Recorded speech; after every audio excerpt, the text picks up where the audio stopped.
तमाम लोग थे आप लोग के बीच में, छोटे छोटे कड़ों में भी नेताजी की बातें रख रहे आपके ही गांव के आपके भाई उत्तम जी। आज की एक शोक सभा में हम और आप यहाँ तमाम बड़ी मात्रा में जो लोग एकत्रित हुए हैं, ये उस शख्सियत की, उस विचार की, उस महापुरुष के लिए हम लोग एकजुट हुए, जिन्होंने इस देश में, अगर मैं बात करूं, चाहे वो किसानों की बात हो, यहाँ हमारे तमाम बुजुर्ग बैठे जिनसे हम लोग आशीर्वाद लेते हैं, और वो लोग बैठे हैं जो नेताजी के समय पर उनके साथ चल पाए, आदरणीय गुरुजी से लेकर तमाम लोग बैठे हुए हैं। तो किसानों की अगर हम बात करें तो आप लोग बखूबी जानते हैं कि किस तरह से नेताजी उनके लिए खड़े होते थे और हर एक मुद्दे पर लड़े। मैं भी बात करूंगा विस्तार से। आप बात करिए नौजवानों की, अभी आपने बताया जिस तरह से बॉडी आने वाली चीजें और भी तमाम योजनाएं हैं जवानों की, जो भी हम बात करेंगे। आप महिलाओं की बात करिए, आदरणीय नेताजी हमेशा कहते थे कि आधी आबादी की भागीदारी सुनिश्चित करनी चाहिए। वो हमेशा कहते थे कि जिस परिवार से अगर पुरुष खड़ा होता है, उस परिवार की महिला भी अपने हक और हुकूक के लिए खड़ी हो। ये बात नेताजी कहते हैं। हम बात करिए दलितों की, चाहे गरीब की, तो हमेशा उनका चिंता रहती थी कि कैसे एक गरीब के परिवार का नौजवान या वो गरीब का परिवार अगर नौजवान पढ़ेगा कैसे, उसके परिवार में एक नौकरी कैसे आएगी, या उसका परिवार एक संपन्नता की ओर या समाज में जो विकास की गति है उसके ओर कैसे जाएगा। ये चीज नेताजी सोचते हैं। आप बात करेंगे पिछड़ों की, तो आप देखिए किस तरीके से उन्होंने पूरे प्रदेश में तमाम पिछड़े वर्ग के लोगों को एकजुट कर उत्थान करने का काम किया। आप बात करिए अमलों की, तो आप देखिए उनके पास एक लंबी फिरासत थी, जगनेश्वर मिश्रा जी से लेकर के, चाहे आप बात करिए अमर सिंह से लेकर के तमाम लोग जो उनके हमेशा 24 घंटे रहते थे उनके साथ। ऐसा नहीं था, वो सर्व समाज में व्याप्त थे नेताजी, सर्व समाज में व्याप्त थे। आज बहुत से लोग, अब तो फिलहाल ऐसी बात नहीं है क्योंकि नेताजी हम लोग के बीच में नहीं है, पहले लोग तमाम तरह की टिप्पणी कर देते थे, लेकिन आप अगर नेताजी के व्यक्तित्व को पढ़ेंगे, नेताजी के व्यक्तित्व को जानेंगे, तो आप पाएंगे कि नेताजी सब में सब जाति धर्म में व्याप्त है। उनको एक बार की मुझे भी मैं देख रहा था, उनको लोग मुल्ला भी कह देते थे, मियाँ कह देते थे। तो एक बार उसे किसी पत्रकार ने पूछा आदरणीय नेताजी से कि आपको बताइए इस तरह के शब्द बोल दिए जाते हैं तो आप कैसे, आपको गलत नहीं लगता है? तो नेताजी ने हंस करके कहा, मुझे खुशी होती है जब मुझे कोई किसी मेरे अलावा अन्य किसी शब्द से जब संबोधित करता है, तो मुझे इस बात की खुशी होती है कि मैं कम से कम धार्मिक एकताओं में भी मेरा प्रतिरोध आता है कि मैं धार्मिक चीजों में भी आपस में लोगों में भाईचारा प्रकट कर पा रहा हूं। तो मुझे खुशी होती है कि मुझे आप कुछ भी चाहिए, मैं एक भाईचारा चाहता हूं, चाहे जातीय भाईचारा बने, चाहे धार्मिक भाईचारा बने, लेकिन मैं चाहता हूं उस देश के अंदर भाईचारा बने। ऐसे नेता अगर आप बात करिए, अभी जैसे जवानों की बात कर रही थी, आदरणीय नेताजी जब सैफई से निकलकर इस प्रदेश और देश की राजनीति में जब कदम रखते हैं, उनका कदम, पहला कदम 15 साल की उम्र में था, जब आदरणीय लोहिया जी का, जो कि उनके राजनीतिक गुरु भी थे, आदरणीय लोहिया जी जब किसानों को लेकर के एक नहर आंदोलन चल रहा था, जो नहर के जो कीमतें थी नहर के पानी की वो बढ़ी थी, उसको लेकर के जब आंदोलन हो रहा था, आदरणीय नेताजी उस आंदोलन में सहभागिता करते हैं और वहां से लगातार एक सक्रिय राजनीति में, और जो उनके गुरु थे जिन्होंने अपनी सीट दी, आदरणीय नत्थू जी, जो पहले वहां से विधायक रहे जसवंत नगर से, 1967 में उनको जब चुनाव लड़ाया गया आदरणीय लोहिया जी के द्वारा, तब से आदरणीय नेताजी ने ये मान करके राजनीति की कि मेरा परिवार इस प्रदेश और देश की जनता, मेरा परिवार इस प्रदेश और देश के नौजवान, गरीब, किसान, महिला, मजदूर हैं। और ये बात लेकर के आदरणीय नेताजी निकल पड़े और कभी उन्होंने पीछे मुड़कर नहीं देखा। और आज देखिए किस तरह से वो शख्सियत हम लोग को छोड़कर चली गई। लेकिन क्या आज हम आप कभी फील कर पा रहे हैं कि नेताजी एक क्षण के लिए हमसे दूर हैं? नेताजी के विचार हम लोग को इतना बड़ा विचार दे करके चले गए कि उनके विचारों पे जब हम चलने की बात करेंगे तो हम अपना पूरा जीवन समर्पित कर देंगे और उनके विचारों की उनका जो सोच है उसको पूरा करने के लिए पूरा जीवन लगाएंगे। तो शायद उनका विचार और सोच को हम लोग पूरा भी ना कर पाए, ऐसा व्यक्तित्व आदरणीय नेताजी का। यहाँ लोग तमाम बातें करते हैं। मैं आपको बताऊं कि जब 1967 का नेताजी का पहला चुनाव था और नेताजी को टिकट मिल गया। नेताजी ने कहा चुनाव प्रचार कैसे हो, जेब में तो 1 रुपया नहीं। नेताजी निकल पड़े। उनके एक मित्र थे दर्शन सिंह जी ने साइकिल ली। वो साइकिल चलाते थे, नेताजी पहले पीछे बैठ करके चलते थे प्रचार में। तब भी नेताजी को लगा कि कैसे प्रचार होगा। ये जो हमने कहानियां सुनी है हम आप तक ला रहे हैं। तो फिर वहां गांव में मीटिंग हुई, पूरे सैफई गांव या आसपास के गांव के लोग इकट्ठे हुए। ये पहली बार कोई हमारे बीच का लोग निकल करके आप राजनीति में जाएंगे, समाज के लिए हमारे खिलाफ हो रहे अन्याय के खिलाफ जब आप लड़ेंगे, ये हमसे इससे बड़ी बात हमारे लिए कुछ नहीं है। तो एक कुशवाहा समाज का व्यक्ति था। उस समय जब मीटिंग हो रही थी तो एक कुशवाहा समाज का व्यक्ति खड़ा हुआ और खड़ा होकर के बोला कि साहब हम हफ्ते में एक टाइम खाना खाएंगे और एक टाइम का जो बचेगा, उसका जो अनाज बचेगा उसको बेच करके आपको पैसा देंगे और आप राजनीति करिए और अन्याय के खिलाफ लड़िए। इस तरह से नेता पैदा हुआ। ऐसे नहीं संघर्ष है। उनको क्यों चिंता होती थी? तमाम चीजें होती थी। अभी आप बता रहे थे कि उनके टेलर ने इंटरव्यू में कहा कि किस तरह से कॉलर या उनके कपड़े, वो नेताजी कहते थे कि आप जिस चीज में रहिए, आप किसान हैं, ऐसी किसानी करिए ईमानदारी से कि आप इतिहास बनिए। आप नेता हैं तो आपका कर्तव्य और दायित्व है हक और हुकूक के लिए लड़ना, दूसरों की लड़ाई लड़ना, ना कि अपने लिए करना। आपका नेता का दायित्व है, वो भी आप निभाइए और लगना चाहिए कि आप नेता हैं। नेताजी कहते थे आप जवान हैं तो इस देश की रक्षा के लिए लड़ गए। नेताजी कहते थे कि आपकी जो जिम्मेदारी है उस जिम्मेदारी को बखूबी निभाना। एक घटना मेरी है। मैं कानपुर से अभी कुछ दिन पहले की बात है। मैं तो बड़ा अपने आप को इस बात के लिए खुशनसीब मानता हूँ कि कई बार नेताजी के मंच पर मुझे बोलने का मौका मिला, उनके साथ कुछ क्षण चलने का मौका मिला, बहुत कुछ सीखने का मौका मिला। लेकिन इस बात के लिए भी मैं बड़ा दुखदाई हूँ कि शायद मैं अपना पूरा जीवन उनके होने पर अगर राजनीतिक जीवन दे पाता तो वो मुझसे उससे बड़ी बात मेरे लिए कुछ नहीं थी। इस बात के लिए भी दुखदाई हूँ कि जब हम लोग राजनीतिक करियर शुरुआत कर रहे हैं, आज नेताजी हम लोग के पास नहीं, उनका विचार हमारे पास। एक घटना है, पहली घटना तो मैं पहली बार जब नेताजी से मिला, हम लोग गाजीपुर से नई दिल्ली साइकिल यात्रा लेकर चले थे और गाजीपुर दिल्ली जब हम लोग पहुंचे, सबसे बड़ी साइकिल यात्रा थी। हम लोग दिल्ली पहुंचे, उस मंच पर आदरणीय नेताजी थे, आदरणीय राष्ट्रीय अध्यक्ष अखिलेश यादव जी से लेकर तमाम सभी नेता थे। तो जब उस मंच पर हम नेताजी से मिले और आशीर्वाद लिया, उनका जिस तरह से आशीर्वाद देना और उसके बाद जब उन्होंने भाषण दिया और मैं उस भाषण को सुन रहा था, उन भाषण में उन्होंने कई बार चीजों को डांटा कि महिलाओं की भागीदारी कम है। सोचिए आप वो नेतृत्व कि जहां हजारों लाखों की भीड़ खड़ी हुई और उस मंच पर अगर महिलाएं कम थी तो उन्होंने डांटा, कहा कि इस मंच पर महिलाओं की भागीदारी कम है। और मैं चाहता हूं कि आधी आबादी की भागीदारी बराबर से आपके बीच में, वो महिलाओं का सम्मान चाहते हैं। दूसरी बार जब हम मिले तो किस्मत से मैं उस दिन जीन्स और शर्ट में था।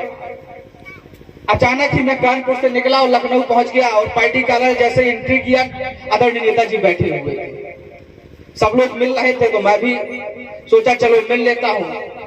और मैं जैसे ही मिलने गया तो मैं जीन्स और शर्ट में था, कुर्ते में नहीं था। जैसे ही पहुंचा, नेताजी से प्रणाम हुआ, नेताजी तुरंत हमको डांटे, कुर्ता कहाँ है, सफेद कपड़े कहाँ है तुम्हारे। मैं के वक्त था, मैंने कहा नेताजी अचानक आया ऐसे वैसे। प्रदेश अध्यक्ष जी बैठे तो उन्होंने कहा नहीं नेताजी पहनता है वो। कहा ना, नेता हो, नेता हो तो नेता की तरह दिखो, क्योंकि आप नेता की तरह दिखेंगे तभी आपके मन में दूसरों के प्रति काम करने का जज्बा आएगा। सोचिए कितनी बड़ी बात है। हो सकता है कि मैं जीन्स और शर्ट पहन करके थोड़ा देर के लिए भूल जाऊं कि मैं एक नेता हूं। मैं देखिए मंच से बात कर रहा हूं, कई लोग रिकॉर्डिंग भी कर रहे होंगे, लेकिन मैं फिर भी इस बात को, वो बड़ी छोटी सी चीज है पकड़ने वाली। उन्होंने क्यों कहा उस चीज को? वो कहते थे कि आप जब उन कपड़ों में रहेंगे तो आपको एहसास होगा कि आप एक नेता हैं, और नेता का दायित्व और कर्तव्य अन्याय के खिलाफ, लोगों के साथ हो रहे अत्याचार के खिलाफ लड़ना है। वो आप महसूस करिए और उन कपड़ों के महसूस करिए। आज हमको इस बात के लिए डर नहीं लगता है कि कब हमको जेल जाना पड़े। हमको इस बात के लिए डर नहीं लगता है कि चाहे हजारों पुलिस की लाठियों में हमने अपने हाथ भी तोड़वाए हैं, कई बार जेल भी गए हैं, लेकिन हमें इस बात का, क्योंकि जैसे ही हम आदरणीय नेताजी के चेहरे को देखते हैं हमको इस बात का एहसास होता है। तो सोचिए कितना स्टैंडर्ड। और उस दौर में जब ये कह दिया जाता था कि आपको जातियों से संबोधित कर दिया जाता था, मैं आपसे एक घटना भी जिक्र करूंगा कि जब नेताजी पहली बार मंत्री बने उत्तर प्रदेश की सरकार में, तो सहकारिता और पशुधन मंत्रालय वो मिला इनको। तो जब इनको पशुधन मंत्रालय मिला आदरणीय नेताजी को, तो कुछ लोगों ने इनसे कहा, कुछ लोगों ने मजाक में इस तरह से टिप्पणियां की कि अरे जो जात वही मंत्रालय, जो जात वही मंत्रालय। तब भी नेताजी ने उस मंत्रालय को ऐसा खड़ा किया कि आज तक उस मंत्रालय में सबसे ज्यादा तारीफ हुई। उन्होंने परिवर्तन, उन्होंने कभी किसी चीज को नहीं दिया। आपसे लोग बोल देते हैं आपको उस पर नहीं लेके चल रहा है। नेताजी कहते थे कि हमारा दायित्व और कर्तव्य है कि हम सबको लेकर के चले। कितनी बड़ी शख्सियत हुई होगी। एक छोटे से गांव से निकलकर विधायक के चुनाव से लेकर के 3 बार मुख्यमंत्री, 7 बार विधायक, 7 बार सांसद, 8 बार विधायक, 1 बार एमएलसी। सोचिए किस तरह का व्यक्तित्व रहा होगा सिर्फ 55 साल के कैरियर में। और रक्षा मंत्री जैसा सुशोभित पद किया। अभी हम जवानों की बात कर रहे थे कि आदरणीय नेताजी जब रक्षा मंत्री रहे तो उन्होंने, नेताजी ने जिस तरह से ये परंपरा लागू की कि हमारे गांव गरीब का बेटा फौज में आता, किसी बहुत अमीर परिवार का बेटा नहीं फौज में जाता, ये हकीकत। नेताजी को इस बात का कष्ट होता था कि मैं भी उसी परिवार से निकला हूं जहां हम लोग ने भी दोनों टाइम खाना बनाने के लिए भी एक आजीविका होती थी कि आज उतने में खाएंगे, कल के लिए भी सोचें। तो उन परिवारों के जब नौजवान लड़के फौज में जाते हैं और इस देश की रक्षा में जब शहीद हो जाते हैं, उनकी वर्दी और टोपी के माध्यम से उनका परिवार उनको सिर्फ यही सुन पाता था कि हमारा बेटा शहीद हो गया, या हमारा पति शहीद हो गया, हमारा भाई शहीद हो गया। इस तरह के शब्द आते थे। आदरणीय नेताजी ने रक्षा मंत्री रहते हुए कड़े फैसले किए और कहा कि ऐसा नहीं है, उस पार्थिव शरीर को घर तक पूरे सम्मान ले जा करके सरकारी खर्चे के साथ उसका अंतिम संस्कार ही नहीं होगा। पहले नेताजी ने कहा अपने रक्षा मंत्री रहते हुए कि उस पार्थिव जिस परिवार का व्यक्ति शहीद हुआ है उसको 5 लाख रुपया सरकारी अनुदान भी दिया जाएगा, और उन्हीं के बाद फिर वो 20 लाख अनुदान हुआ। इस तरह का व्यक्तित्व आदरणीय नेताजी का है कि जिस घर का बेटा शहीद हो रहा है उस घर में, उस घर को सम्मान और उस घर को चलाने के लिए भी सरकारी अनुदान की अगर किसी ने बात की है तो आदरणीय नेताजी ने बात की। अगर बात करिए किसानों की, अभी एक छोटा सा वीडियो नेताजी का वायरल हुआ। उनका घर का ही कोई व्यक्ति था जो काम करता था, उनके साथ मजाक करते हुए, बुढ़ापे का, सोचिए बूढ़े थे, उस तरह का वीडियो है। वो कह रहे हैं उस वीडियो में कि हमने किसानों की लड़ाई लड़ी, हमने किसानों को जागरूक किया, लेकिन आज खुशी है कि किसान जागरूक हो गया, अब किसान जान गया, अब किसान अपने लिए लड़ेगा। आज भी उनको चिंता है कि किसानों को जो भी कर और टैक्स के माध्यम से हो सका हर टैक्स के माध्यम से आदरणीय नेताजी ने किसानों को चाहे खाद के माध्यम से हो लाभ देने का काम किया, चाहे नहर के पानी के माध्यम से हो लाभ देने का काम किया। हर एक माध्यम से किसानों के लिए काम करने का काम अगर किसी ने उत्तर प्रदेश और देश की सरजमीं पर किया है तो आदरणीय नेताजी ने। अभी आप चिकित्सा और शिक्षा की बात करिए, नेताजी हमेशा कहते थे, आज भी कहते थे। अभी आप कुछ दिन पहले का देखिए, वो हमेशा कहते थे, उनका जब भी आप कोई भी भाषण, अगर नॉर्मली भाषण यहाँ जो लोग हैं सुनेंगे, वो हमेशा कहते थे एक पढ़ो। हमेशा नौजवानों को कहते थे कि पढ़ो। हम जैसे तमाम नौजवानों, यहाँ जो तमाम नौजवान बैठे उनसे कहते थे पढ़ो। क्यों? क्योंकि जब आप पढ़ेंगे तब आपको हकीकत पता होगी, और जब आपको हकीकत पता होगी तो आपको अपने उस हक और हुकूक के लिए लड़ने के लिए ताकत पता होगी कि आपकी ताकत क्या है। नेताजी कभी इस बात पर नहीं गए कि नहीं जाओ हो गया। नेताजी कहते थे आप पढ़ो। हर समय उन्होंने कहा कि नौजवान पढ़ो। नेताजी आज भी पढ़ते थे। नेताजी चाहते थे कि जब आप पढ़ेंगे तो आपको हकीकत पता होगी और आप लड़ पाएंगे हक और हुकूक के लिए। जो जालिम सरकार आप पर अत्याचार करेंगे, इस देश में जालिम जो लोग आपको धर्म और जाति के नाम पर जब बांटेंगे तो उनके खिलाफ जब तभी लड़ पाएंगे जब आपको पता होगा कि मेरी ताकत क्या है। और वो ताकत पता होती है सिर्फ और सिर्फ किताबों के माध्यम से, वो ताकत पता होती है शिक्षा के माध्यम से। इसलिए आदरणीय नेताजी कहते थे कि आप शिक्षित बनिए, और शिक्षा के लिए ही उन्होंने तमाम ऐसी योजनाएं खड़ी की जिनसे हमारा गरीब नौजवान लोग पढ़ सके। आज चिकित्सा, उनके पास तो बड़े बड़े अस्पतालों में जाने के लिए पैसे ही नहीं है, तो उन्होंने कहा कि हम जगह जगह अस्पताल बना करके 1 रुपए वाला पर्चा चला करके किस तरीके से उन्होंने कहा कि सारे गरीब लोग अस्पताल में जाकर के जो प्राथमिक चिकित्सा है, प्राथमिक चिकित्सा को पा सके। इसलिए आदरणीय नेताजी ने 1 रुपए के पर्चे के माध्यम से आप तक स्वस्थ सुविधाएं पहुंचाने का काम भी आदरणीय नेताजी ने। हम चाहे जिस मुद्दे पर आता है, उनका व्यक्तित्व ऐसा था, तो व्यक्तित्व था सामाजिक उत्थान का, उनका व्यक्तित्व था गरीबी उत्थान का, उनका व्यक्तित्व था महिला उत्थान का, उनका व्यक्तित्व जो था आदरणीय नेताजी का इस देश के अंदर सभी को समान हक दिलाने का व्यक्तित्व अगर किसी के पास था, आदरणीय नेताजी के पास था। नेताजी हमेशा कहते थे कि हम गांव की बात करने वाले हैं। सोचिए, मुझे बड़ा गर्व हुआ इस बात को जानकर के यहाँ तमाम चर्चाएं हुई कि हम आज जहाँ कार्यक्रम कर रहे हैं, नेता विरोधी दल, जब नेताजी मुख्यमंत्री नहीं हुए थे उसके पहले नेता विरोधी दल थे। लोक दल के पार्टी से ही नेता विरोधी दल हुआ करते थे नेताजी। उस समय यहाँ आने का उनका सौभाग्य रहा, और उस तपोभूमि पर आज हम लोग उनको याद कर रहे हैं। इस बात के लिए भी मैं बड़ा धन्यवाद देता हूँ।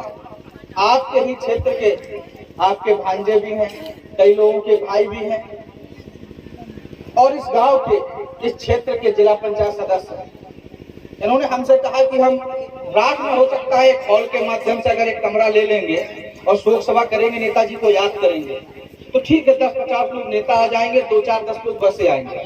चलिए हम लोग वहाँ चलते हैं। हमसे कहा कि हमारा गांव भी है, प्लस नेताजी का कभी वहाँ कदम भी पड़ा था, और उस समय कदम पड़ा था जब नेताजी एक भी बार मुख्यमंत्री नहीं हुए थे। और यहाँ कदम पड़ने के बाद, क्योंकि नेता विरोधी दल के बाद ही 87 में नेता विरोधी दल थे और 89 में नेताजी मुख्यमंत्री हुए थे, और उसके बाद कभी नेताजी ने उत्तर प्रदेश और देश की राजनीति में पलट कर नहीं देखा। हम उस भूमि पर जाकर के शोक सभा आयोजन करेंगे और नेताजी को याद करेंगे, और इस बात का प्रण लेंगे। एक शोक सभा के माध्यम से इस बात का हम लोग प्रण लेंगे, क्योंकि एक शख्सियत होती है। नेताजी को आप सोचिए, क्या नेताजी का जब शादी हो गई थी, परिवार भी था, भाई भी थे, सब लोग, लेकिन नेताजी निकल गए थे आपकी लड़ाई से। उस नौजवान, उस किसान, उस महिला की लड़ाई के लिए अगर नेताजी निकले थे, तब आज नेताजी। तो क्या हमारा दायित्व तो कर्तव्य नहीं है कि हम लोग भी इस बात को प्रण लेकर के जाएं कि जो उनके विचार हैं या उनकी जो लड़ाइयां हैं, उनके लिए हम लोग एकजुट होकर के खड़े होंगे। आदरणीय नेताजी के विचारों को जन जन तक ले जाने का काम करेंगे और हमेशा कोशिश करेंगे कि नेताजी को याद कर, उनके विचारों पर चल, उनको सच्ची श्रद्धांजलि हम लोग दे पाए। क्योंकि एक जीवन होता है, बहुत छोटा सा जीवन होता है। हमको नहीं पता कि मैं अभी आपके सामने बोल रहा हूँ, यहाँ से जाऊं, एक्सीडेंट हो जाए, मैं खत्म, कोई भरोसा नहीं जीवन का। लेकिन जीवन में एक होता है कि आज मैं अगर आपसे रूबरू हुआ, बात किया, तो आप शायद याद रखेंगे कि अच्छा रे यार वो आया था, मंच पे था, 2 शब्द उसने कहे थे, अच्छा था, बुरा था। ये हुआ ना संवाद, आप मुझे जान पाए, मैं आपको जान पाए। तो जीवन में एक चक्र होता है, एक बड़ा करने का अपने आप। सिर्फ जीवन जी लेना, पैदा हो जाना और मर जाना जीवन नहीं। बच्चे पाल लेना, परिवार चला लेना जीवन नहीं। आप मेरे लोग, मैं भी इसी राट, हमारा गांव गलिया है, मैं राट में पैदा हुआ और मुझे नवोदय में पढ़ने का मौका मिला। वहां के बाद मैं इलाहाबाद यूनिवर्सिटी चला गया, इलाहाबाद यूनिवर्सिटी में पढ़ा। इलाहाबाद यूनिवर्सिटी में पढ़ने के दौरान तमाम आंदोलनों में सहभागिता हुई, जेल भी गए, लाठियां खाई और इलाहाबाद विश्वविद्यालय का छात्र संघ उपाध्यक्ष बनने का हमको मौका मिला। इस रात के आपके बेटे को इलाहाबाद जैसे छात्र संघ पर, जहाँ सामंतशाहियों का गढ़ है, वहां बैठने का मौका मिला और वो भी मौका आदरणीय नेताजी, आदरणीय राष्ट्रीय अध्यक्ष जी की देन। मैं समाजवादी पार्टी से लड़ा, पैनल से लड़ा और मुझे वो मौका मिला। तो हम लोग आज भी ये सोच के चलते हैं कि चाहे कुछ भी हो जाए, हम अपने लोगों के लिए खड़े हो पाए, लड़ पाए और नेताजी के विचारों पर थोड़ा सा अमल की जो बात है, किसान, नौजवान, महिला, चाहे गरीब, पिछड़ा, दलित, अगला, सबकी लड़ाई लड़ पाए। इस बात के लिए अगर कोई कहने वाला था तो आदरणीय नेताजी थे। आज पूरा देश नवासी है। आज देखिए पूरे देश के नेता, आज पूरा देश की जो सदन है, चाहे वो उत्तर प्रदेश का विधानसभा सदन हो, चाहे इस देश का सबसे सर्वोच्च सदन संसद हो, वो दोनों सदन वीरान हो गए नेताजी के न रहने से। क्योंकि नेताजी जब उन सदन के अंदर होते थे तो सदन खिला खिला लगता था, क्योंकि लगता था कि इस देश का वह व्यक्तित्व तो सदन के अंदर बैठा है जो सबकी सुनते सुनते एक बार खड़ा होगा, दहाड़ करके कहेगा कि जो अन्याय इस देश में होगा उसके खिलाफ अगर कोई पहला बिगुल फूकेगा तो आदरणीय नेताजी होंगे। उस व्यक्तित्व की कमी हमेशा खड़ी और उस व्यक्तित्व की कमी में हम लोग आज उनको याद करते हुए, हम लोग भगवान से, प्रकृति से इस बात की प्रार्थना करते हैं कि प्रकृति उनको जहां भी हो, उनको उस तरह का आयाम, जिस तरह का आयाम वो हम लोग के लिए खड़ा करके गए, उस तरह के आयाम में वो रहे। और हम लोग कोशिश करेंगे कि आजीवन हम नेताजी के दिखाए हुए रास्तों पर चल पाए। इतनी कहानियां हैं कि हम लोग चर्चा करेंगे तो शायद घंटों लगे, चलते रहेंगे नेताजी की कहानियों पे। कभी कोई ये नहीं कह सकता कि रुक जाए। कितने लोगों को उन्होंने किस तरीके से दो बार एनकाउंटर हुए राजनीतिक जीवन में, एनकाउंटर नहीं सॉरी, 2 बार हमले हुए, सामने लोग उन्हें गोली चलाते। किस्मत देखिए, आपका प्यार और मोहब्बत देखिए, उनकी ईमानदारी लोगों के प्रति देखिए कि दोनों बार में उनको कुछ नहीं मिला।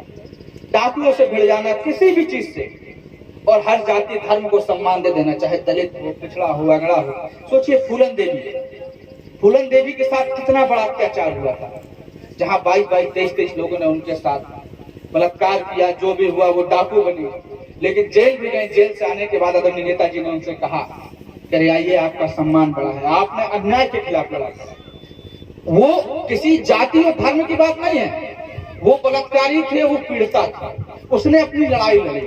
उस महिला वो वीरांगना थी, वो क्रांतिकारी थी कि उसने अपनी लड़ाई लड़ी। और उस लड़ाई को लड़ने के बाद नेताजी ने कहा, उनको सांसद बना करके सम्मान दिलाया और निकाल करके उस सदन में भेजा जो देश का सबसे बड़ा सदन है, और सांसद बनाया। नेताजी को पता था कि हमारे समाज के लोग, चाहे वो दलित हो, पिछड़ा हो, मजदूर हो, किसान हो, गरीब, उस बात की चिंता करते हैं। और सबको साथ लेकर के एक जो माला होती है, माला में तमाम प्रकार के फूल होते हैं, वो बड़ी सुंदर सी बन जाती है। उस तरह के सभी फूलों को पिरो करके, सभी जाति और धर्म के लोगों को पिरो करके नेताजी ने अपनी शख्सियत खड़ी की और हम उस शख्सियत को नमन करते हुए, याद करते हुए इस बात का यहाँ पर आप सब लोगों से भी प्रण लेना चाहता हूँ कि आप लोग इस बात का प्रण रहे कि आदरणीय नेताजी के दिखाए हुए रास्ते पर हम लोग चल पाए, आदरणीय नेताजी के विचारों पर हम लोग चल पाए। और हर साल ही नहीं, सिर्फ यह नहीं कि हम उनका चाहे 22 नवंबर हो या 10 अक्टूबर हो, हम उनको याद करें, हम पूरे साल पूरा जीवन नेताजी के विचारों पर चलने का काम करेंगे। तो यही सच्ची श्रद्धांजलि होगी। बहुत बहुत धन्यवाद। आदरणीय नेताजी अमर रहे। नारों के साथ खत्म करूंगा, मैं नारा लगाऊंगा, आप अमर रहे। आदरणीय नेता मुलायम सिंह यादव जी, मुलायम सिंह यादव अमर रहे, मुलायम सिंह यादव अमर रहे। बहुत बहुत धन्यवाद।